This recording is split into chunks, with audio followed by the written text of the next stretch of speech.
Welcome to the Recharge podcasts. We're your hosts. I'm Rob. I'm Rob. I'm Adam. And I'm Will. First up, we've got a new special guest in. We've got Rob from the Lone Wolf. We've been riding for the past couple of weeks or weekish in Germany for the new Bosch launch. It was cool to ride the motor that we're going to talk loads about. But first up, welcome to the podcast. Thanks for coming in, and big fan of the channel and your work. And it was cool to ride with you, man. Thank you very much for having me. Yeah, You're to be a part. more than welcome. So we have got loads to discuss. We've got this new Bosch motor. I'm going to call it Gen 5, and I'm pretty sure Bosch didn't ever say it was called a Gen 5, but it's fair to call it a Generation 5 motor because everyone referred to the old one as a Gen 4. I think officially the communication is the BDU 38, which is just rolls off the tongue, doesn't it? Terrible. I was going to say, are we going to get like, is it like Xbox? You got the Xbox and then the 360 and then the one. It's like all numbers here, there, and everywhere. But no, it's the BDU 38. Perfect. Yeah. Rolls off the tongue. Great. From here on in, we refer to it as the Gen 5 because it's just so much easier. So there's some key changes that they've made to the motor, the battery, ABS, like the ecosystem, the screen. There's some key stuff to go through. And Will, Robin, and I have been lucky enough to ride it on a couple of different bikes and test it. And Adam, you're learning all about it today. So I'm going to be the question guy. I'm going to be so hungry to find out more about it. And first question, let's go off the bat. All right. Is it not just the race motor rebranded? Is it not just a rebuilt race motor? Very different. Go on then. Spill the beans. Give me a rundown. Well, I'll tell you what I'll do. I'll go through some headline changes to their whole stuff, and then maybe we can drill down into each part. So I haven't got the new motor here, but I've got the new battery, but I've got the old motor. So if you looked at it, you wouldn't be able to tell a huge amount of difference other than they've gone from a 3-bolt pattern on each side to a 2 through-axle pattern. So through axle being key there. Yes. So they claim that they've gone to a through axle and they've reduced the bolt points from 6 bolts to 4.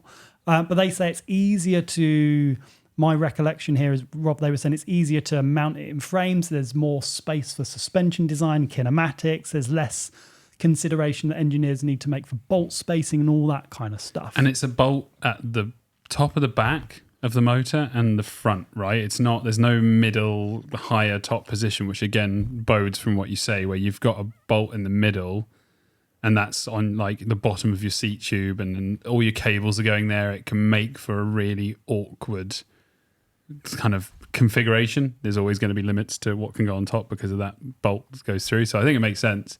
Although there's part of me going, we're getting new stuff and it's got less on there. Less is more. Although the overall form factor is similar, like you say, I think they have just opened up the freedom for people to mount this system a little bit easier. There's less things to get in the way. Have they changed any of the cable port entry or anything like that? Well, basically everything about the motor is new. So all of the internals are new. The casing's new. I think the cables might just be slightly relocated. I guess one of the key things that a lot of people might be wanting to understand is, can you retrofit it? You can't, because it's a new bolt pattern.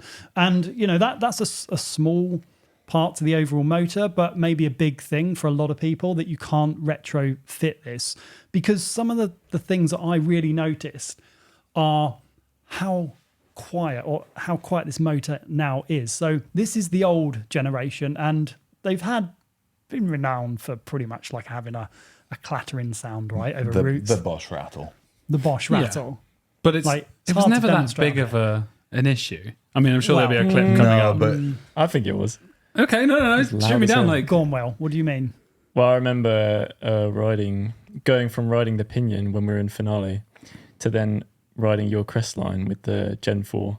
And it was like so noticeable. But maybe that's because I was going from such a quiet bike before. It is noticeable, to your point though. And when you do ride a manual bike, a regular pedal bike, or something like the Levo with a Bros motor, or the Pinion, and then you get on a Bosch or Shimano, to be fair, it rattles, man. It's so noisy. But so it's almost like in the absence of noise, you're more aware of the previous noise. Because I'm like, it just drowns into it. And that's where talking about getting onto the new motor, that's where you're like, oh, whoa. Like maybe in the past, I wasn't that in tune with how noisy the previous one was. I mean, it's not ridiculous. It doesn't completely ruin the ride. But getting on the new system now, you're like, oh, right. You're That's- ruined now. You know, you've had the quiet stuff. Going back to the louder stuff would just be like, Jesus Christ, this is so loud. How can I deal with this? How have I ever dealt with it? A little bit. Yeah, I don't know. Correct me if I'm wrong here. The Bosch motor is loud at engagement.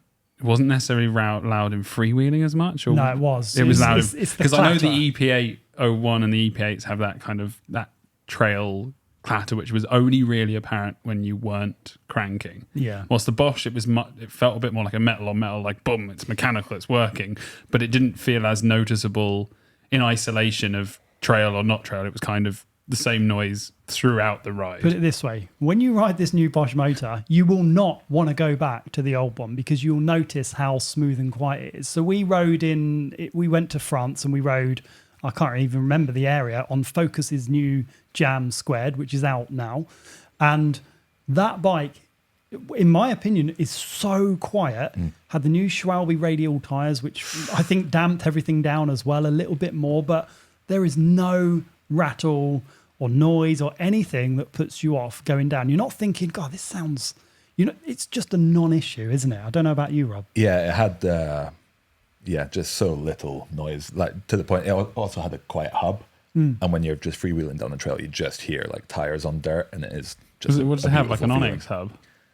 It's a DT, feeling. I wasn't think it was DT, It was but just a DT. really quiet one. Yeah, sweet. So the big thing instantly that everyone will notice that has ridden the old Bosch or the Shimano is just how quiet the motor is. And the way they've done it is they wouldn't tell me exactly how they've done it because I did ask, but we'll show a clip because this helps kind of demonstrate it. So I've got the old motor here, the Gen 4 and the Gen 5, both cutaway, and this is probably a really good demo of the noise and how significant the reduction in noise is. Now let me show you the last gen motor, the Gen 4. As you're free coasting along, the chainring is pulling on the spindle here, and you can hear, if I put it next to my mic, the rattle that you get as the chainring pulls and it moves all the mechanism inside, and that can reverberate through the whole motor casing and through the bike. It's quite significant. As you're hitting choppy chunder kind of roots and rocks, you can constantly hear that operating in the background. Now the new one, virtually silent. This is completely decoupled the crank spindle from the internal mechanism. So as I'm getting that chain stretch and the chain growth or any chainring movement, there is virtually no noise. So as I'm moving the cranks, nothing inside is moving. And if we go back to the older motor, as I move the cranks, you can see some of the cogs ever so slightly in here. You can just see this and this move, and that is what's creating that noise. There's an additional different material. This looks like it's plastic in here compared to the all metal construction, and that helps reduce the noise under power. But that is a significant reason that this motor is so much more quiet than the previous generation. Essentially, the freewheel or the spindles, the crank splines are completely decoupled from the gearing inside when you're kind of pedals level, when you're coasting. So you can move the spindles around the crank spline and like nothing affects the internal gearing. But then how does it couple? Exactly, they wouldn't tell me. They were like, "Nah, that's secret. We're not going to tell you that." I don't know if it's like a free coaster hub, so you do have just fully decoupled when it's, and then as soon as it starts moving forwards, it engages. That's an idea. Planetary Or gears does or it go down to some sort of magnetic clutch? I don't know. I doubt it, but you never know. But that's really interesting because then it's completely disengaged. There's no means of doing it. But you mentioned about when for example, when your feet are in 3 and 9 on a clock. Does it mean that when they're not in that position, it's going to engage? It's literally, unless you it's are just cranking. like having a rear hub in between your feet. Yeah, with a massive percentage float. No, you don't notice it. There's really not It's much float. like instant engagement. Yeah, it's almost like it's the same feel characteristics as the current gen. So there's no extra float. There is some float on this motor anyway, but there's no discernible difference to how your feet feel on the pedals when you're coasting, other than there's no rattle. I mean, you've ridden quite a few Bosch bikes, Will. What did you notice anything different about the way it pedaled when you're cruising or coasting, other than it's really quiet? It wasn't anything noticeable enough for me to actually pick up on it, I don't think. Yeah. I mean, surely that's a testament to it, the fact that he didn't notice anything. Surely that's the biggest thing. Yeah, but I'm not a bike reviewer, bike tester like these guys. We're not really. We're just pretending.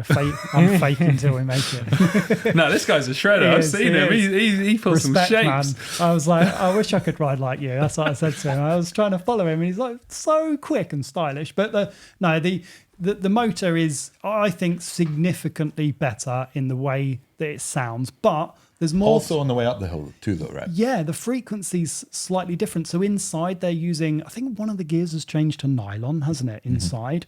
Some kind of plastic, yeah. Yeah, so Well, it's... they always had nylon cogs in there. They've just added another one now. Well, when you compare them side by side, one of the head engineers, I forget his name, and apologies if he's watching, but he said that, look at this gear here. He said the material we've changed. So the frequency, it's like... And I think TQ made a big shout about how the frequency doesn't sound irritating. It's of that kind of frequency that it just almost blends into the background. So there is still a hum of the motor driving. Yeah, but it's less. Like the maximum volume is less and the noise is just nicer. It sounds all smoother and Yeah. Sounds really smooth. And I guess one of the second big things is the sensor technology has changed, and it now seems really smooth. Like, I didn't find the Bosch in any way not smooth. Like, it was already unsmooth. kind of an industry leader for its response. Yeah, I think they had the firmware nailed compared to everyone else. I think that the way it dealt out the power of the Bosch was predictable, it felt comfortable. Even like overrun, you'd think that overrun wouldn't be a natural expected kind of feeling from a motor, but as soon as a motor didn't have overrun, I was like, oh, I miss it. Oh, it's not there. Like, it was more aware of it not being there than it being there on the Bosch. But not even the overrun. Even before that, they're now saying it's got different sensors that measure pedal input, acceleration, and terrain 1,000 times per second. So they now have an additional Inertia sensor? Yeah, an inertia sensor. So it knows if you're going up, down, your level, or whatever angle in between. And it can change how the motor sensors pick up your pedal input. So that's a lot of theory, but out on the trail, you can notice it. It's very, very sensitive. And I noticed it when I was climbing. So we were in an area that had a bit of rainfall over the few days before we were there. And you know when you're climbing you're going up a trail and you've got like a flat edge, square edge log or route that you've got to get over, and it's easy sometimes to spin the rear wheel accidentally. You go up it and the rear wheel goes, whereas this, as soon as you like let off slightly, lets off the power very, very gently. So I noticed it big time on climbing, how sensitive the motor is with this new kind of tech in it. Absolutely. For me, that's the biggest standout with this new system. You just have so much more control. It almost feels like you're just on a electrical powered analog bike. Yeah. If that makes any sense. Yeah, Like but it's not a lightweight bike. That's the it's really weird to describe this and talk about it. You know, not describing feel and just going, you've just got to ride it. That But it seems doesn't what it feel case. like it doesn't feel. Some of the lightweight bikes say, "Oh, it's a very natural feeling." That kind of means weak a lot of the time. It just means like it's really weak. Yeah. But this isn't. This is very natural feeling and really powerful when you want it to be. A quick note on power: it's still 85 Newton meters and up to 600 watts in peak power. But in my experience, it feels like, it feels like one of the more powerful or most powerful motors out of the big group, in my opinion, over a regular ride. So maybe not the DJI. Not the DJI. Numbers nowadays are getting, it's kind of here, there, and everywhere. Beforehand, it was always like, it's Newton meters. That was always the discernible. Oh, how powerful is your motor? But now we've seen like the Bosch SX, where it's high watts, lower Newton meters.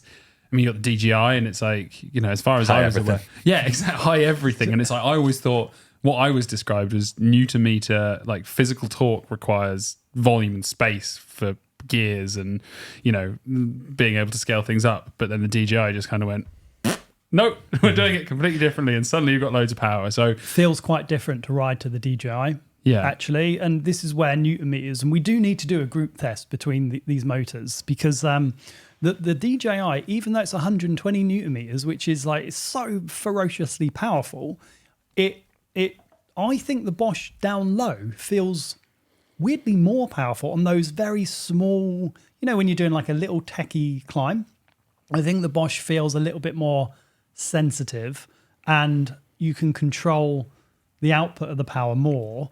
Yep. And the DJI needs to speed up a little bit to unleash the power. So it delivers power in different ways and at different cadences, but I haven't tested extensively by any means, so this is just first impressions. I found that Bosch easier to control on low speed climbs. And Bosch is very safety first. It's very, very safety first. Yeah, they love it. They love a good safety. I mean, that overrun in the race mode wasn't exactly what you would call safe. Yeah, did you ride That's it? Again. Oh yeah. But then again, the DJI, it's got like an anti-wheelie mode, doesn't it? Because it is so powerful. Wheelie every time you put it in that boost mode. It's insane. The thing about power is it's only useful if you're able to control it and use it. 100%. Like if all you're doing is spinning your rear tire, then it doesn't matter. You could have 200 newton meters. It's like a monkey on a greyhound. Like, whoa, we're going. It's like you could have all the power. But one just quickly going back to the motor shape. Here's a techie question, which I doubt you guys may have had the answer for during that press event. Has the axle to the center of the axle to say the shape of the back of the motor changed? Is any of the position of that axle? Is it narrower? Is it shorter? Because again, like. It looks like maybe half an inch shorter. Yeah, because that means then you can play with the chainstay on a geometry of a bike a little bit more, because there's that cutaway and it's not as far away. I think from the front it's less of an issue because that weight's still down low and you're not worrying too much about a down tube in terms of geometry compared to a chainstay and what effect it has. So it's cool that they've actually changed not just the motor pattern but the actual physical shape of the motor to be more focused on the bike around it, which is cool. They said that it can be stiffer as well because it's a through axle. So rather than having bolts in the side of the frame, it's going to go all the way through the frame. So it can changes the stresses that are put on the frame as well. Yeah. But the motor's also a little bit lighter. So it's 100 grams lighter than the previous gen.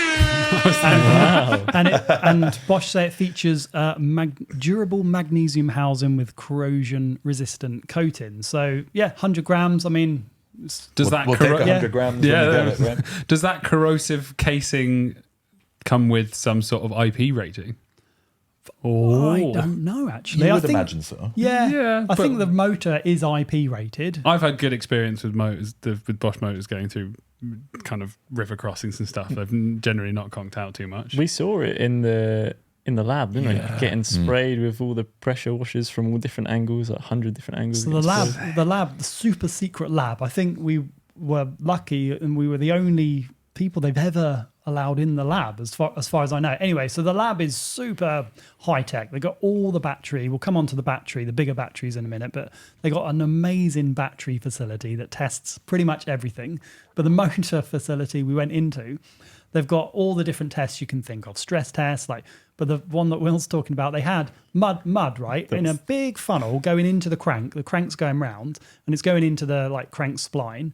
And they have different concoctions of mud that they can build up. So they've got recipes for mud. They've got different buckets with sand, mud, different levels of grit, and they can make. Is this just guys in little glass box rooms with white lab coats? They're literally in a basement, That's so cool. Locked away. It's like high security. It's like evil scientist kind of thing. I say evil scientist, but just scientists like the stuff you see in movies, and they've got lasers pointing at one of them, and then they've got mud going into one of them, and then they've got fire going on the battery and seeing it explode. Wow. They can heat the battery. Anyway, we weren't allowed to film anything in there, but it was fascinating seeing it all. And they can make Tweed Valley mud, Surrey Hills mud, Welsh mud, all these. No way. Yeah. So it was really cool. The Recharge podcast is sponsored by The Electric Bike Shop, the e-bike specialists. They've been selling e-bikes since 2017 from their first store in Bristol. And since then, they've rapidly grown from that single shop to now 10 stores across the UK, with more planned for 2024. The Electric Bike Shop supply a host of major e-bike brands, plus a ton of parts and accessories in stock. The Electric Bike Shop are highly reviewed by real customers, and they've achieved an excellent status on trustpilot.com with hundreds of reviews. They offer free UK delivery, highly competitive pricing with price matching. They take part in the Cycle to Work scheme, and they carry literally thousands of e-bikes in stock for quick delivery. They also offer test rides where you can get hands-on with the bike so you can try different sizes. There's really nothing like getting on a bike and trying out the size for real to make sure you get the right bike size for you. So check them out at theelectricbikeshop.co.uk, where you can see the range, or you can even book a test ride direct from their website at one of their 10 nationwide stores. Thanks again to the Electric Bike Shop for sponsoring the Recharged podcast. So the new motor, I think people might look at it on paper and think, oh, it's 85 Newton meters, it's 600 watts, it's the same, why would I bother? But it's one of those that when you ride it, you can really feel the difference under your feet. It's nuanced. It's not like you're going to be, wow, it's massively different, in my opinion. Unless you're riding that it way. If lot. I had a good bike with a Gen 4 motor system, I wouldn't be desperate to throw it away just to get the new system. But if it was a choice between buying a Gen 4 or a Gen 5 bike, You go for Gen 5. And who knows what updates they're going to be able to do to this, because what Bosch have done is previously they've been really good at making updates to motors. So I remember when the original Gen 4 came out and they brought out the app, and it just got better all the time, which was really cool. Loads of different firmware updates. Yeah, I remember when when it went from sport mode to EMTB mode, and they had loads of updates, and it's cool to see that those updates carry on through. The only thing that I don't know, and I don't think they do this, is they don't, once a motor generation is done, they don't tend to do a lot of updates for older gen motors. I guess there's limitations, but I would guess, and this is pure speculation, that they've calculated some bigger update in this. They've got something in mind where they've like, okay, well, we're underclocking it. You know, we've got the ability to maybe do more. Again, it's pure speculation. I don't know if that's the ability, but I know based on the fact that there's other systems coming out with. Well, the Gen 4 had 75 Newton meters when it first released, and that was for like a few months, and then they went updates up to 85, and I guess I feel like they've got something like that hidden under their sleeve. I don't know, because if you look at numbers, the numbers are the same. I don't know if that means anything differently, or do we need to start thinking about a different way to quantify power? Because having more Newton meters doesn't mean it's better. Do you think it needs more? No. Do you No, that's where I'm when like, you're does it riding a need Gen to? 4 system, Yeah. are you happy with the amount of power you have, or do you think you could benefit from more? Everyone always wants more. more. No, but this is where I want to since trying to disagree, because DJI. Bosch were always I've said it on previous podcasts where I was like, Bosch are the peak of what I was looking for in a new bike, because they're powerful enough. They've got that overrun. It feels like a complete thing. Like, it doesn't feel like there's anything missing. And the speculation is, I don't think they need to. But in the world of pinions and DJIs and all these new motors with bigger powers, bigger numbers, and different outputs, do they need to set themselves apart like that? You can always have more power than just run it in eco, bro. If you don't want, So you're saying if you can't handle it, just turn it down. I can't believe you're agreeing with Rob about having more power. More power. Hey, look, More right? power, and then you can just run it and off. Yeah. So I rode the Pinion in Finale on one of those crazy enduro uphills. Yep. And the Pinion in gear 1, 2, 3, and 4 is 160 Newton meters. Right? It's really, Say really what? powerful. Yes, Wow. yes. And I could climb up I had to do quite a few takes because it was really difficult. But I could climb, the final one was a massive rock boulder, and I could rock crawl up that on the Pinion in gear 1. It required gear 1 because it was really steep. I couldn't do it on the Crestline with the Bosch motor. It just didn't have. It was slightly wet the second day, but the 160 Newton meters. It wasn't the grip that was an issue. It was the actual power. Yeah, a bit of both, but the 160 was, I could noticeably feel the additional power. So there are some scenarios where more power is better for sure, and how it delivers the power, to Rob's point, is really, really critical. What they didn't announce is a race motor. So I couldn't see any, so maybe that's something that will come in the future with more power. Do we need it? Yeah. Did you? So I do like the race motor. Yeah. So this motor doesn't. Sorry to knock you there. This motor doesn't take over what the race motor could do and more. as far as I'm aware, they didn't mention anything about race motor, or they weren't saying this is a replacement. So knowing how heavily invested Bosch are in the whole racing scene, I'm speculating. I don't know. I assume they're going to bring out a race So you motor. feel like there's elements of the race motor that are missing from this? Yeah, the overrun. The Yeah, 2 minute Yeah, overrun. that's the only thing that's changed. But now with the Gen 5, you get overrun in the EMTB mode. True. Not as much, not your whatever it is, 2 meters, but you get a little bit. And you can still adjust it on the app, though, right? You can. I don't think you can. No? I don't believe you Is can. there what adjustment? Is the app changed at all, or is that still pretty much the same? I tried to connect it, but it wouldn't allow me to because it need to be, it will be updated when Yeah. the motor comes out. But yeah, I mean, it'll be interesting to see what they do. I do think they'll do some, maybe it'll be lighter, but I think the race motor's always got a different, there needs to be a significant enough difference to Knocking warrant it, doesn't another it? 100 grams off just so it, and calling it race isn't going to do the trick. is No. it? So there's some other really cool things that have happened as well. Bosch really were, in their full power systems, lagging behind the battery energy densities. So they bought out the original 750, or I say original, the 750 with the Gen 4. And that was quite heavy for the capacity that you got. So it was 4.4 kilos and you got 750 watt hours. So the energy density was under 200 watt hours per kilo, quite significantly under 200 watt hours. And over the past couple of years, we've seen like TQ, DJI, even third parties bring out batteries that have similar weights but higher energy densities, which is really cool. But this new one, so Bosch have got a couple of new power tubes. So this is a power tube 800. Look how light it is. It's very light. It's like there's It's got nothing in no it. cells in it. So Bosch at the SX launch launched the same density cells on the 400 watt hour for the lighter weight But option, this is now their most energy dense battery that they've made, full stop. So this is 800 watt hours, Yeah. and it weighs 3.9 kilos. So it's half a kilo lighter than the 750 with which more is- power. with more energy density. Yeah, sorry.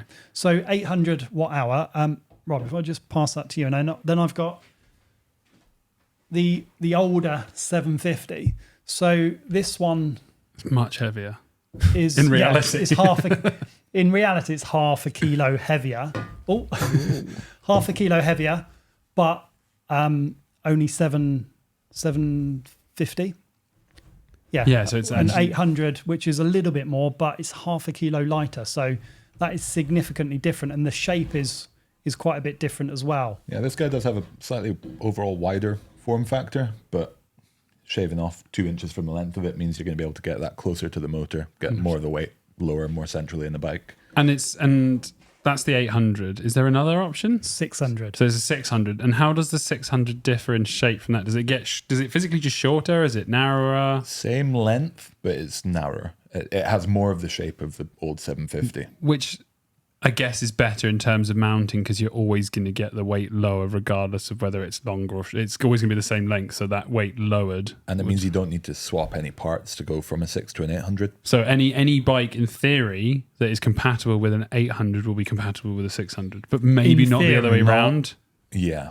So In you could, theory. yeah. As we'll see coming out, there's some bikes that have not got the space for the 800 in the down tube. Yeah, okay, so they're using the 600. But yeah, but again, if you're using an 800 power tube, you will always be able to fit a 600 because it's just flatter. The length is the same. It's just not as girthy. narrower. Yeah, not as girthy. We Yeah. love that word. Yeah, but it's not massively different in size in terms of like the height, the chunkiness, shall I say, compared to the 750. So I think the big thing is, half a kilo lighter and a little bit extra power. I think that's really cool. And the energy density is 205 watt hours per kilo, Bosch is saying. So is that more energy dense than I use the DJI as the example because that was the most recent kind of energy dense, super dense. Don't think it's quite there. No. But it's a significant jump from the previous gen. And I think it's because of the casing. I think they're using metal casings and DJI using plastic casing. So it's like an ABS plastic, which saves a little bit. But Bosch, I think The weight of that. it's not that significant, is it? They haven't painted the new one either, have they? They've No. left it. That's also raw an to interesting save. thing. They're saying that it's more environmentally friendly because they've not painted it. I mean, it's one extra or one removed step from the whole process, and it's easier to recycle. Yeah. I mean, I'm going to get slated for this, but surely that's clutching at straws, no? It's better than nothing, though, isn't No, it? true. But I feel like making a point of that. But if I guess generation by generation, if you kept on like making small climbs, and it can be towards recycled. Like it can be recycled. Oh, the whereas casing. plastic. Yeah, the casing is aluminium, so it can be recycled. The cells can be recycled or repurposed. They can be? Yeah, I mean, you can repurpose them. Yeah, of course. Okay. Yeah. And that leads on to quite an interesting question. Serviceability and that side of things. Was there any talk on serviceability of these motors? If there's any changes to that? I don't know. It's no different to what exists right now. Okay. So there's massive Bosch service network, but there's no like user serviceability or packs that you can buy to do it. So I think that's the way Bosch will probably continue with this. They'll have their dealers that can service it and connect it and do all the diags. But yeah, it's exactly the same as what's on there now. So just going back to the sustainability part, Bosch are using, they're saying they're using partially recycled materials for the drive unit as well as the battery housing. So this has got partially recycled materials in it already, which I believe is over and above what they had before. Yep. Okay, what else have we got? Oh yeah, all right, ABS. So here we go. Here's a controversial one. They've updated ABS, and it's a complete new system, and it's called ABS Pro or ABS Race. Let me just grab it on here so we can see what we're talking about. So ABS on a bike. Why would you have it? Well, the previous version of ABS was very much a safety feature, I would say. So to stop people going over the bars or locking up the front wheel. And it was very focused on safety and getting anyone on a bike and being able to pull the front brakes that are pretty powerful on most modern bikes and not lock up the front wheel. Bosch's way of slapping your hand and going, no endos, no, not allowed an endo. Making sure people don't crash. No, but the pro version and the race version is actually about performance. So can the rider of the bike be quicker with ABS Pro or Race on versus it off? And in their testing with their factory riders who are competing at the highest level, they're saying on average it's 3.5% quicker with ABS on one of their bikes versus it not being on a bike. And that 3.5% quicker can be the difference between first, second, third, or 10th. 3.5% for a racer is huge. Yeah. I'm going to ask our resident, auto shift expert and awkward things on e-bikes. What do you reckon to this ABS? Like, did you have a go on it? I didn't, because it was pouring with rain and we ducked out of the Surely ride. that's like the perfect No, circumstance Ron to went use on it. the ride. He came back absolutely soaked. I was so happy we didn't go on that ride. It was absolutely horrible, but I got to ride the ABS. And did it work? Yes. There's hesitation there. But again, like, is it a psychological thing where you're trying to preempt something it feels weird that you're putting a brake in and something else is deciding when you brake? That's the reason that my answer is hesitant, because it does work undoubtedly. Like, it will stop the front wheel from locking up if you grab a handful of brake.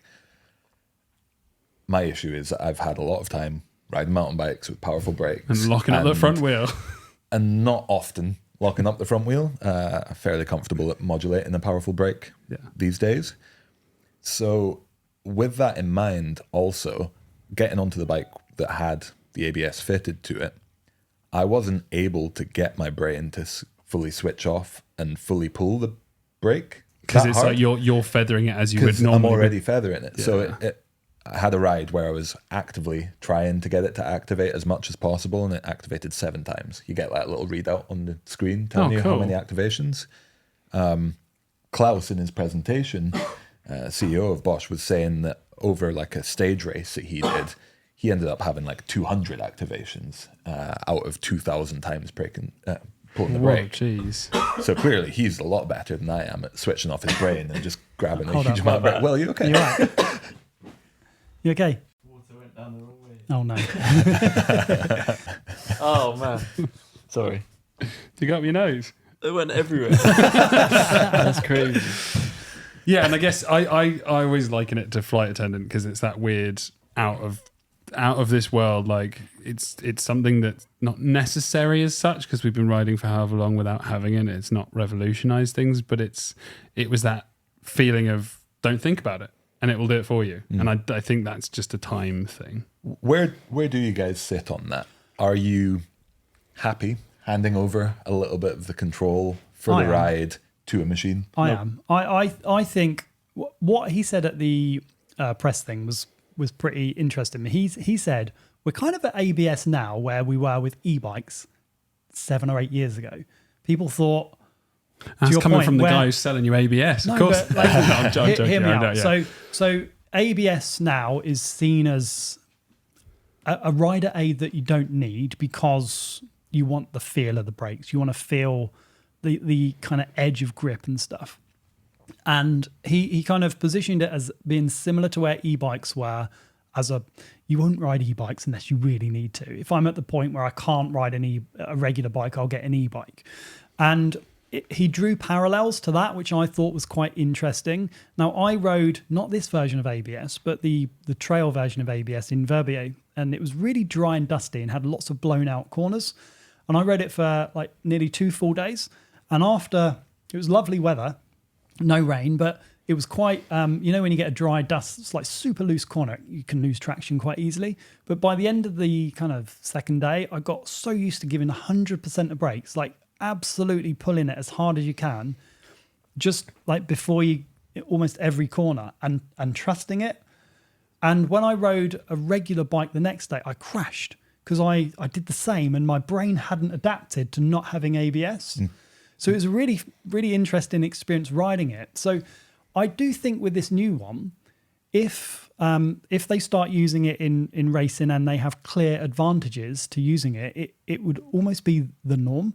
And I then think that might filter down to regular people like me thinking, oh, there's a performance benefit. I'm going to take that because I want to get all the performance benefits I'm allowed to. You've got good neuroplasticity if the fact that you were doing it day to day, you went from fully committing to it the day before and then it's like only a day is different, because I think it would take me a lot longer to get my head around it. Your body adjusts quite quickly. Imagine riding a bike with different geo to what you normally ride in, and your body, I think you can adapt quite quickly. Maybe not on a new trail the conditions were pretty rubbish the other day, so I don't know. I think that everyone should try it but even down to body position, like you're slamming a load of front brake on, you're going to make sure your body, you've got enough loaded on the front, you're not too far back, you're not too far forward. You have to lean forward. But yeah, that's again, it's more than like brakes. I've built bikes in the past and I've gone cheaper on the drive chain and gone, I'm going to go better brakes because that's the thing I want to be able to do is stop, and it's control. And as soon as you kind of relinquish that control, I know you're not relinquishing that control. Isn't this the guy that said his dream brake is an Avid Juicy 3? Yeah. That's your dream brake, you said. Avid Exo Trail, thank you. But here's the thing, Adam, right? How have either of those brakes? That's what I'm saying. Avid Exo Trail's best brakes ever. No. At World Cups as well, old Code World Cups. Yeah, but how many years ago was this? Oh, this is like 2013. Exactly. Best brake. Have you ridden any modern brake? Yeah, they're all crap. No, Mavens, got not enough power. Here's the thing, right? This only takes control when your rear wheel locks up. So it doesn't... Sorry, your front wheel, yeah. Oh, it's literally only front wheel. Yeah, it's only on the front wheel. You can still skid and do all the stuff with the rear. It's not connected. It doesn't control the rear wheel. ABS Pro is only activating in the event that something bad is going to happen. When it thinks the front wheel is going to lock up, oh shit, an accident is going to occur. See, this is where it's like, how does it predict this juju? Where's it coming from? Like, where does what? I know it's not like we talked about a previous podcast where it's like, how is certain things like auto shift going to predict what you're going into? It doesn't have cameras on it. It's reactive, and that's why you hit the bottom of a steep, punchy climb with auto shift systems, and then it has to crunch through 5 gears. Exactly, but then the equivalent for ABS, how does it know that you're getting into it? It's reactive, so it's got sensors on the wheels. When it senses that a wheel is moving at a different rotational speed to the rear, and when it can sense it's locked up, so the front wheel is no longer moving, it then releases the brake pressure momentarily without you even noticing it's doing it, in theory. For the greater audience, then, like, describe in the best way possible, and I'd look from all three of you ideally, but how does it feel to ride? And I suspect it's one of those things where, like you said, it might go to races, but until it's in the wider world and most bikes are coming with it and it's not just Bosch doing it, it won't be an easy thing to quantify. I think it's quite a hard sell. I think it will come equipped on some of the top end bikes, and even then it'll be very questionable or maybe even risky for a bike brand to put it on. So let me give an example. If I was buying the new Crestline, which is also out now with the new Bosch stuff, and it had ABS Pro, would I choose it? I don't know. But you can just turn it off, right? Yeah, but it's quite a lot of additional expense and look, it's complexity. There's more shit going on in the bike. You might not be able to answer this. Is it available only in OEM?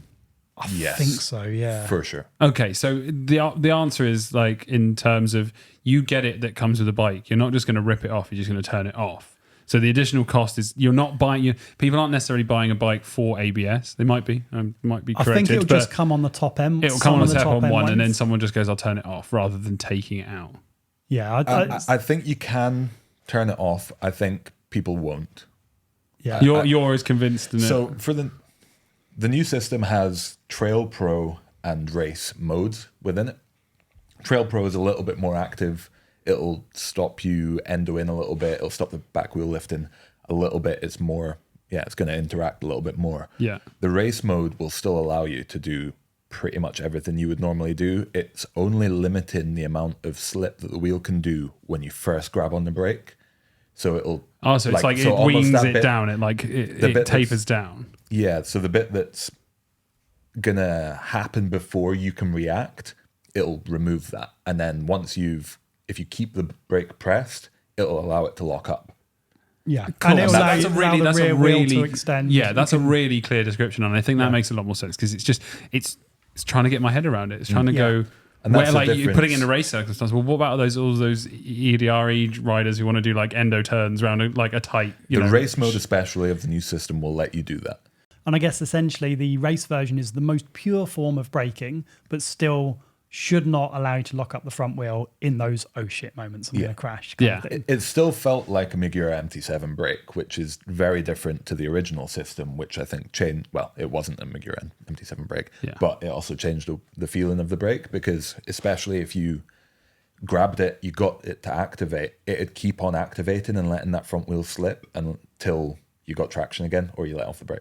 Yeah, it's bizarre because I had a little go on, like, in a car park ride on one of the old ones, and it was weird because it was almost like that was aimed at hardtails and cheaper or like less off-road aggressive bikes. The original system essentially came from city and cargo bikes, whereas this system's come from mountain bike racing, and that's quite an important. Yeah, I did a test they've actually got a test ramp in the Bosch building, which I was allowed to film. Sick. And I did a ABS test, and it was interesting because I gave it full 2-finger braking. I had to do this and then the front wheel left front wheel skid marks on the floor, like periodic skid marks on the floor, and it allowed the rear wheel to get to a point, but it would not allow me to go over the bars. So I was full giving it ham-fisted braking. The front wheel was skidding a little bit, and the rear wheel lifted up, and it just allowed me to stop. I have to say, I was actually very concerned for your safety when you went up the top. When you went for the first time, I was like, what is this guy doing? He's not going to pull full brake. And then those marks, I've got the clip actually. I put a clip of the marks on the floor. It was wild. Front wheel skid marks on a hard floor with tons of grip. So it was risking your lives for the entertainment for the content. People. That is incredible. Doing it for the service. No, but I think that's really good because again, it's like I said, it's getting your head around it. I'm like, well, like it's such a foreign thing to just be like, oh, the wheel doesn't lock up. And I'm like, but how does that translate to actually being on a bike? Because there's times when you want to and not, and there's never been a point where I'm like, oh, I need the front wheel to modulate until I've gone over the bars or I've front wheel washout or something like that. Then you're going, there's those nuanced times where it makes a difference. I think the interesting thing is their theory with this one is that it will allow the front wheel to move laterally on the trail, whereas the previous system was trying to avoid that as well. So you imagine you're braking really hard in like a rut. This will allow you to shift a little bit and still have that feeling of like aggression and control. We mentioned it earlier as well, because you talked about the old system versus new system in terms of the reservoir size and things like that. That was quite interesting to mention that it's like sounds like a completely new system. It is. Yeah, and it's brand new. This new system has been developed to allow you to run essentially normal powerful brakes, MT7, TRP, DHR, Oh, so it's not just Magura. TRP has it as well. Cool. for the Okay, so it's system. not only Magura now. No, one of the questions from one of the journalists was, could you run a Shigura setup? And they're like, no. They're a pretty crazy question. But there's a couple more things just to talk about on the new Bosch system. So there's a new display as well. So there's a little kind of, what would you call that? It's almost like a Shimano. Shimano say, style display. Yeah. Ode to Shimano. Thoughts on that? I don't know if I'm that keen. Some people don't like displays. Some people like, it's another It's a lot option. cleaner than Yeah. the original. But it's all compatible with any different one from Bosch anyway, isn't it? Yes. So anything within the smart system that will work with. And is that wireless? No, That part? which no. is a shame. No. That wireless would be cool. Yeah. That would be the difference. Just on the Trail Pro or the ABS in general, there's an entire team that work on this system, and I think it's called the stability team, and they develop all sorts of cool stuff basically. So ABS, and they're working on some crazy stuff. They were telling us stuff that I probably can't share here, sadly. Like gyroscope, like but- self-leveling bikes, that kind of thing. Stuff, I was like, I got raised like eyebrows. stuff that's really incredible. So Bear it's, in mind, I didn't go to this camp, didn't, so this and is all we've not told you speculation from me. Yeah. but some really, really cool stuff that they're working on. And you kind of think, wow, in 5 years' time, 10, all this stuff's really cool.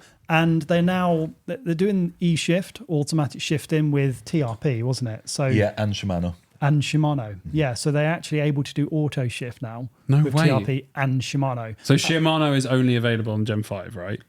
I assume so. I mean, They showed it when it was still Gen 4 system out, a Eurobike. okay, maybe. So it might just be the update and the compatibility. That's cool. That's Maybe. really cool. Yeah, so you can have the TRP drivetrain, which name I forget, and Shimano Q's Di2. Yeah. Oh, okay. So it has to be a link light. It has to be the 11 speed, doesn't it? Yeah. Okay. That- Or 10 speed. TRP drivetrain, I was really impressed with it, especially the shifter, the electronic shifter. Yes. I thought it felt really ergonomic. It was like the pinion one, but it moves. It's almost like the SRAM one's almost like a button, isn't it? And the pinion one's a little bit more like a normal shifter. This is, I think, the best interpretation of a regular shifter, as in it moves and it has a little bit of resistance. It's like a but still- resistance and a click almost. Yeah, not- but it's still electronic shifting. So I thought that was really good. And one thing that I was quite surprised with, because I didn't think Bosch would do this, is Bosch are working on a standard charging infrastructure, which is amazing. Can we get an air horn? That's not Bosch's own It's not. initiative, though, is it? It's like they are What's it called? part, Charge to Bike? That's it, Charge to Bike. So there's an initiative with a lot of different e-bike manufacturers that Bosch are part of. So yeah, totally fair point. It's not Bosch, but they are part of this consortium of manufacturers that are working on a standard charging infrastructure, which is amazing. I've got drawers down here full of different chargers that are an absolute waste, and I know not everyone has lots of different e-bikes, but there's no need for all these chargers, man. Have a look on the link below for Rob's video where he's complaining about not having multiple chargers, having multiple chargers. It And makes sense. That system is going to be a fast charge system as well. So just now, Bosch offers up to a 4-amp charger. Did they say that they had a 6-amp as well? They like a said, fast charger well, that they you could said still at the buy? moment they bought out 2 chargers, a 2-amp, 4-amp, and a 6-amp. No one bought the 6-amp. Like all the OEMs didn't bother buying it. Consumers didn't buy it. They've still got tons of inventory. And I think it was too close. It wasn't like a 12-amp like the DJI is. But the Charge to Bike is going to be an 8-amp standard fast charge. Yeah. And it'll just be an adapter cable for the Bosch system, Oh, amazing. which is That makes so much sense. And they're trying to do a charge to bike at key areas. Like you go to a trailhead and then you'll have a charge to bike. So whether you've got a Shimano or a Bosch or whatever, you can use this like shared charger. That's wild. Imagine going up Surrey Hills, going up Peas Lake, and there's a charger in the car park This for your would be so bike. good. It's getting good. That'd Get be amazing. Tesla territory now. It's EV. It's Yeah. that's where it needs to be. I think it's again, if any other there used to be points in the Alps where there was charge stations, and I worked. We've got one in the Tweed Valley. Yeah. But it's But- the old one, isn't it? It's the old. It's the old. It's not even Gen 4. It's like you Gen can't. 2. Whatever the one before, like Gen 3. But I think this is really good, and they haven't finalised the exact standards yet. They haven't finalised I think the speeds were a little bit up for debate, and they were thinking like if you charge from home, maybe it'll be slower, and then the ones out on these locations are a much higher rate.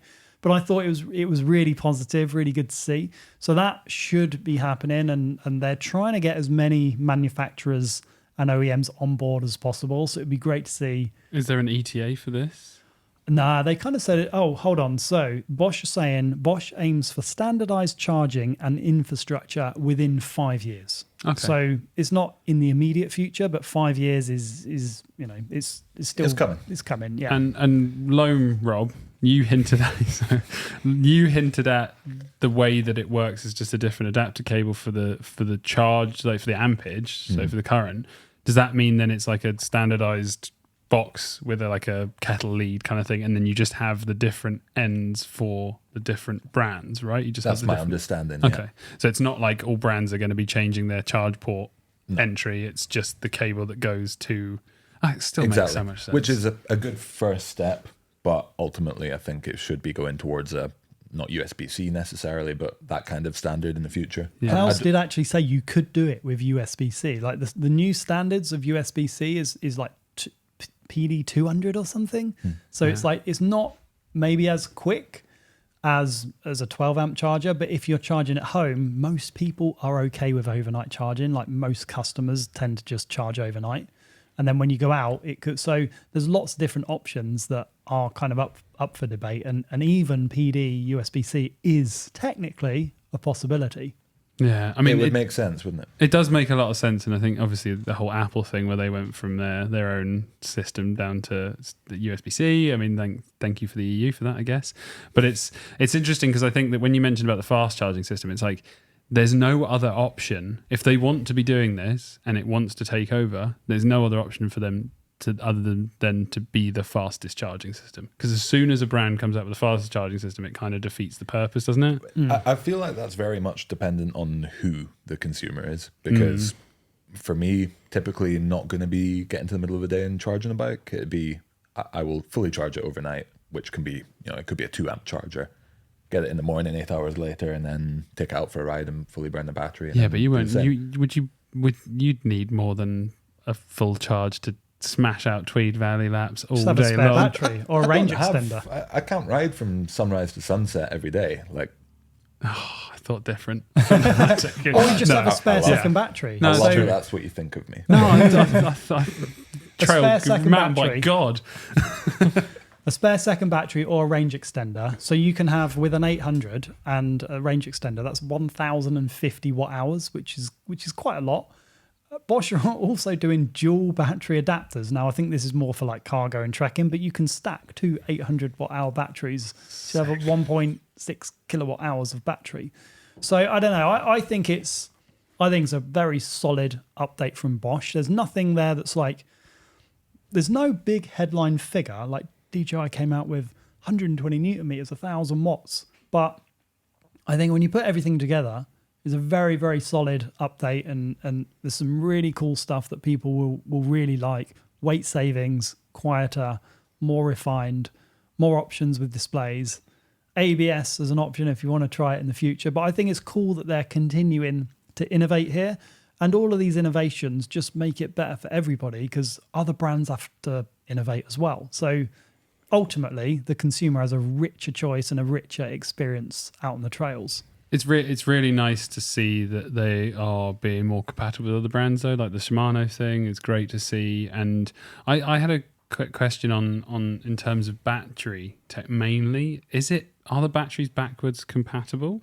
So if you had an older battery system, I think technically they are. Yeah, they could plug in. You can't fit it in a frame. I think Yeah. that's the issue, because it all is smart systems. So all of Bosch's smart system stuff, whether it's screen, motor, or battery, will work. But you can't like You can't fit it change the in. mounting I wonder system. if there'll be some smart programming to prevent it from happening. But I Maybe. imagine if there isn't, then people are going to be making custom mounts. To But we adapt do it, know right? that this battery works in a future bike that's coming out with, Yeah. so without revealing it, but so Yeah. it's forwards compatible. Isn't What bike it? is The that? It'll be on the channel very soon. Yeah, but the two batteries you got in front of you is obviously the newer 800 watt hour higher density power tube, and then the older one, which is the 750. They have completely different mounting systems in terms Yes. of the frame. That one, the newer power tube has got like a rail system on there, and the older one. It depends on the brand. Okay, They're yeah. going to just do whatever they see fit is best for their product. So Yeah. some brands will probably use Bosch's rail system. Or no, I think one of the things that Bosch mentioned is they've developed new mounts. Maybe I can't remember the exact detail, but there's not a rail system anymore. I don't think so. Yeah, There's and the some- speculation is that, again, if we don't have an answer for that, it's fine. But Yeah. they are different shapes. They are different methods of clipping them Definitely. in. It's not like there's a clasp on the same on them. Definitely. Yeah, it's unlikely if you have a bike with the current 625 or 750 batteries, you'll be able to No. just plug in a new Just won't 600 or fit. 800. Yeah. I think people are going to be upset that you can't retrofit A bigger battery on an older bike. Well, the older motors, the new motors in the old system, because if RockShox bring out a new fork or Fox bring out something or any new tech, pretty much for the past, if you've got a frame that's like within the last 4 or 5 years, you can fit transmission or you can upgrade it. Yeah. It is disappointing. I know progress has to happen at some point, but it is, I think people will find it disappointing that they can't buy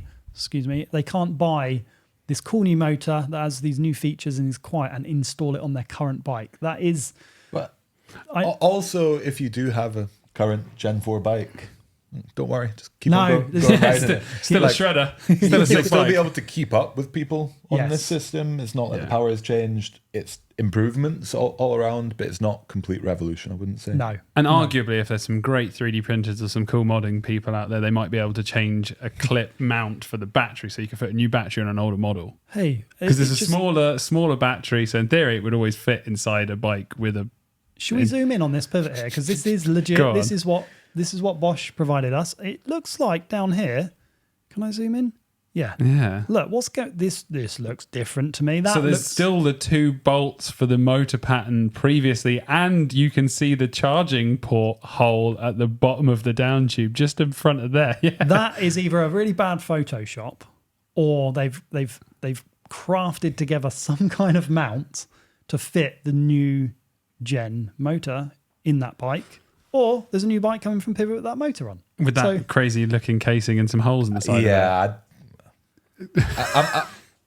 Doubt. That is a I'm current not sure gen Bosch Pivot. is going isn't to it? appreciate us Yeah. pointing out this, but Well, they've sent it. This is yeah, in their no, press and, pack. and this is their official communication. Yeah. I imagine they are just hoping that people are going to not zoom in. Well, I mean, Don't if I really was know going what's to going use on there. Eurobike as the example of not zooming in, there was lots of black electrical tape on what looked to be a similar motor to this new one. I also noticed, so obviously there's bikes that we've seen that have this motor, but Yeah. potentially wink, wink, no one's saying Well, there anything are official. bikes out today. So there's Cube, Crestline, and Focus, right? that I know of that are out today. As Yes. on this is going to go out on the 30th or the day after of September of the launch. So, but there will be lots of new bikes coming over the next month with this system. But we've physically seen. We looked at the cubes and we had the last podcast and we talked about it. And there was one thing I noticed, and it might be worth you bringing up the image of that cube, is the display that sits into the top tube is quite a big square for what looks like the quite narrow standard. Oh, the cutout thing on the top tube. Yeah, what's that? Is that pure? Is that a pure display? No one knows. No one will give us an answer. Come 'cause on, that can't just be a weird rubbery back plate for what was already a narrower system. almost looks like there's going to be that's Yeah, not it's the the e-bike. you need the Almost hybrid. looks like there's going to be some kind of new display on there, doesn't it? I mean, we haven't seen anything. We're not. No, hiding it's any all purely secrets. speculation, but I just think that's like a holding, like a placeholder for Yeah. something Def- potentially. Definitely strange since we've seen bikes on the market with that system already. The white had Yeah. it, didn't it? The white, the SL E-Lite. E-Lite, yeah. Yeah. Yeah. The weighty light. And like for this release, they have not released anything to do with that. No. And again, again, this is only pure speculation, and I'm just doing the work for the people, you know. That's your most said quote today. This Pure speculation. yeah, because I don't know anything. I haven't even seen this stuff. I'm living off the back of your guys, you know, your guys' enjoyment and excitement. So look, you make it go really fast when it rotates and you can see it. So there you go. that just looks like a mock-up. That doesn't even look like anything. But yeah, I think even we may have seen it on the crest line and stuff like that. So I don't know much about it. I don't know if there is anything different. I just think this also it also bodes that there might be some updates to the motor that aren't straight off the bat. For your speculation, what do you imagine will fit into that recess? Oh, I don't know. It could be a snack box. No, I assume, like we've seen on the DJI with a bigger display, with touchscreen. I think in terms of we're looking at what's on the market and where things are going, I suspect maybe a bigger display with more information on their touchscreen. Maybe even, this would be the genius thing, diagnostic tool. Is that so crazy to I don't think ask? there's a I would massive be appetite for diagnostics. Yeah, you're a bike mechanic. You want that stuff. No. I'm speaking for all you people That out there. doesn't sell bikes. No. We got a new diagnostic tool. all you people out there would love to be. Oh, I've got an error code on my bike. Let me do a Yeah, but you can diagnosis do on that it. on the app. It just does give you an error code though. And then you That's can what it's Google diagnostic, what, and and they go, oh, motor's Hey, fucked. if they bought out that display and the sole reason was for diagnostic codes, like, you'd be happy. But I'd be so excited. Like, why is everyone being mean to me? Like, what would be okay? All right. maps. Yeah, Maps. that's going to be the... Oh, come on, such a boomer. Can you talk to me about your experience using Komoot? It was rubbish. Oh, yeah, that was Sorry, good, wasn't sorry, it? but No, right, it's okay. improving. They're doing a lot to improve it at the moment, so I do fight their corner. So my experience using it in the forest on unknown trails, we had a GPX on the phone. It's amazing. Gives you all the trails, the routes, loads of information. Brilliant. I was like, I spent an hour. These guys are waiting in the pouring rain. I was like, no, we're going to get Komoot. We're going to send it to the bike. You're we that got the- guy. we got the screen. And we're going to have navigation, so we don't have to pull our phones out. So an hour later, these guys are getting annoyed. These are doing like wheelies in the car park. I have not even got change yet. So we get into the forest, thinking, cool, let's activate it. Yeah, there it is. It's sent it over it's now from my phone onto the bike on the display, and all it is a white arrow. Yeah, because you're using the display that you just showed before. The little, Yeah, I there's nothing. hate to say this, so sorry, Nah, Bosch. The not that little one. Shimano-esque display. It wasn't using the little it's one. the No, big. it was big, the Oh, big the- display. Yeah. The existing kiosk. the one that sits into the little cradle. Yeah. So the issue is there's nothing to reference where you are. It's just an arrow and a black screen. Got a line. It was like the a black cheaper, background. it was like the lower end Garmin stuff, which you couldn't navigate, but you could put an endpoint and it would literally just keep a consistent arrow pointing Dude, at this where was you need like to go. TomTom from 1988, the original when they hadn't even loaded any maps on it. It was terrible. It was useless to the point I was like, we got to sack this off. So if they had something like maps and an internal map, that would be actually brilliant, I think. So the concept is there, just the operation of it was really bad. But the display isn't like a LCD screen on the Puron, is it? Oh, the kiosk, it's sorry. the big kiosk. It's Yeah, proper, but is that like... there's nothing wrong with the I display. feel like you could put anything on that. You could watch YouTube display. on there if you really Yeah. want to. Chuck the podcast on, done. But they couldn't do a map on there. I think the thing at the moment is they have a system controller and a separate display and a controller on the bars. I think what they're probably looking to do is to integrate everything into a screen and a system controller. Do you think it's going to be a touchscreen? I don't know. Probably not. Touchscreen's cool. I don't care if it is or it isn't. But I suspect, like right now, if you want a display, you have to run a system controller and a display. But if this can bring both of those together, Well, that'd when be you cool. say system controller, you mean the LED Yes. hub remote on the bar, right? Well, the big one. either that Not or the big one. the one, the plastic thing that goes in the tube. That is a system controller as well. Yeah, but that doesn't let you control the display at all. No, but I think exactly. I Right. think what they're going to do is they'll merge both the system controller. So you'll go from having a system controller, a display, and a remote to just having that new Remote thing and a remote. So it'll eliminate one piece of hardware and it'll be neatly integrated. Okay, so that's your prediction of what's going in that Yes. middle box. Sandwiches? What are we thinking? what? Just a really handy pop-out multi-tool. Oh, yeah. That'd be great. I mean, that would be good. Just find more crevices to stuff multi-tools into. That'd be good. So we need more swap boxes. And Will? I want touchscreen, but I don't think it's going to be touchscreen. Is it? I don't think, especially with No, it's not about what there is and there isn't. It's what you want. What do you think touchscreen. you want touchscreen? Yeah, hell yeah. So there is a call for touchscreen. Given how many people there are in that engineering office at Bosch, I am certain that they have the capabilities of making a touchscreen display. Oh, yeah, it's just for whether sure. they see the value. I mean, how long have we had touchscreens on phones for? A long time. I'm Yeah, going not to water. put up a screenshot, Will, of the photo that I took. This Bosch building is 5 stories high, and they must have. I don't know how many people they did. You ask? They've got so many people that I asked massive. three separate people, and nobody could actually tell me how many people work there. Is that just for e-bikes, or is that like washing Yes. machines, all the Right. rest of it? That's No, just for. And just this is the one in. e-bikes. Is it Schweinfurt? No, it's Rücklingen. near Stuttgart. Yeah. But Yeah. And is it like? Is that the biggest building in the whole place? no, because automotive is next door and it's even bigger. But, Oh, it's like but they've got their whole industrial places. Yeah. I thought we were going to go there and there'd be like, I don't know, 100 people in a nice office. This is like MI5. Like it's honestly, It's crazy to massive. think that a motor brand, like if you talk to like, oh yeah, how many people at YT, for example, just because I used to work there, it's like 200 people max globally, and then you There like, speak was to most definitely brands. more than 200 We'll put people this in on the that screen. office. Take a look, and that is go on, right. That is 5 stories high and a basement that we went into. And they've got a pump track, like a little track outside, a little test track. Which was really fun. It looks all right. It looks quite XE-esque, but with a few little No, I features had in some there. big jumps and stuff. Had rock There's gardens. 3 wooden 5-foot kickers in a row. God, Bosch are doing it right, Bosch aren't they? e-bike trails. But you can't ride Yeah, them. you've seen it. I don't know. I'm Why showing not? you. You Why were can't there. you ride them? Am I allowed to say this? Yeah, go on. Oh, well, apparently you can't ride them unless you've done like 2 years of training or 2 years. Like, Got riding it. that training. was as a Bosch employee. Yeah, sorry, that's what Yeah, I meant. as a visitors, they natural don't care born about the shredder. safety, but We just went and rode them backwards. But yeah, it's a mega building. So, to your point, like they are working on lots of cool stuff, and it's not outside of their skill set or realms of possibility to have a touchscreen on. If they wanted it, it'd be no issue, I assume.